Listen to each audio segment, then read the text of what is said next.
militaire qui s'est précipité à son secours est très rapidement rejoint par les sapeurs-pompiers qui réussissent à stopper l'hémorragie. Sa blessure va tout de même nécessiter son transfert au CHU. Les témoins évoquent 3 agresseurs à scooter qui sont repartis avec le téléphone portable et la chaîne en or de la victime. Cette agression a profondément, vous l'avez dit, choqué de nombreux membres de la communauté universitaire, d'autant que ce type d'incident, qui serait loin d'être le premier, est intervenu en plein cœur de l'université, un endroit qu'on croyait sans doute naïvement épargné par la violence qui touche notre société. Merci Steve. Bonjour Maëlle Bougré.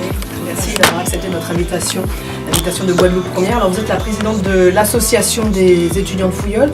Comment avez-vous réagi hier à l'annonce de cette nouvelle agression ? Alors je n'étais peut-être pas présente lors de l'agression car j'étais en pleine préparation d'une manifestation devant avoir lieu en cours d'après-midi. Mais dès qu'on l'a su, on était tous ensemble, moi et mes camarades. Et puis on a été effectivement choqués, mais on a tout de suite su que ça a été pris en charge et ça nous a rassurés. Ça nous a rassurés. Alors les étudiants du campus s'étaient mobilisés il y a de ça plusieurs mois pour dénoncer les conditions de sécurité dans l'enceinte du campus. Ils demandaient l'installation de caméras de vidéosurveillance, la mise en place de rondes de police, un renforcement des clôtures du campus. Alors où en sont ces mesures aujourd'hui ? Est-ce que vous avez le sentiment que ça a un petit peu évolué ? À mon titre personnel, en tant qu'étudiante, je vois qu'il y a les rondes de la police, des médiateurs du SEPSI, de la police et des médiateurs du SEPSI, mais je ne connais pas l'exactitude des mesures prises en compte par l'université. Il faudrait peut-être se rapprocher même de l'administration. Vous n'avez pas le sentiment qu'il y a un peu plus de sécurité assurée grâce à ces rondes dans l'enceinte du campus ? Il y a une agression, donc il y a sûrement des améliorations, mais qui restent encore à renforcer, je pense. Alors quel type c'est des mesures de quel type ?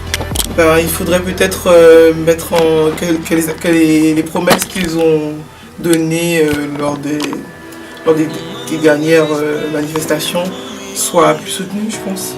Mais après, nous, en tant qu'association étudiante, nous mettons en place des manifestations pour sensibiliser à la lutte contre la violence, notamment l'ADEF qui a, en janvier dernier, effectué une manifestation parrainée par l'artiste Drex, qui s'appelle Juste Système, qui met en place des études, qui met en place autour d'un budget des étudiants qui montrent leur talent, et c'était sous le thème de la lutte contre la violence. D'accord. Mais plus concrètement, au quotidien, est-ce qu'il y a des choses que certains étudiants refusent de faire ou s'empêchent de faire pour leur propre sécurité, pour assurer leur propre sécurité ? Je pense que on est en sécurité nulle part. Donc je pense que là, entre eux, ils doivent comme lors des TD plus tardifs, ils doivent se débrouiller entre eux pour ne pas rester tout seul. Ne pas rentrer seul le soir. Je pense que c'est une mesure à titre en tant qu'étudiant, je pense qu'ils prennent. Moi, à titre personnel, c'est mon cas. Je suis une fille, j'ai été aidée jusqu'à 20h, je préfère ne pas rentrer toute seule. Donc vous rentrez avec vos camarades ? Voilà, je rentre avec mes camarades, c'est plus simple. Merci pour ce témoignage, Maëlle Bougré. Donc, je rappelle que vous êtes la présidente de l'association des étudiants du campus de Fouilleul. Pour notre part, nous avons contacté l'administration générale de l'université. Elle est gentille, une université qui est fermée depuis hier soir en raison des vacances scolaires. Donc nous solliciterons l'administration générale à nouveau sur cette question, la sécurité sur le campus, à la reprise des cours, puisque pendant quelques jours c'est fermé. Merci à vous d'être venus jusqu'ici.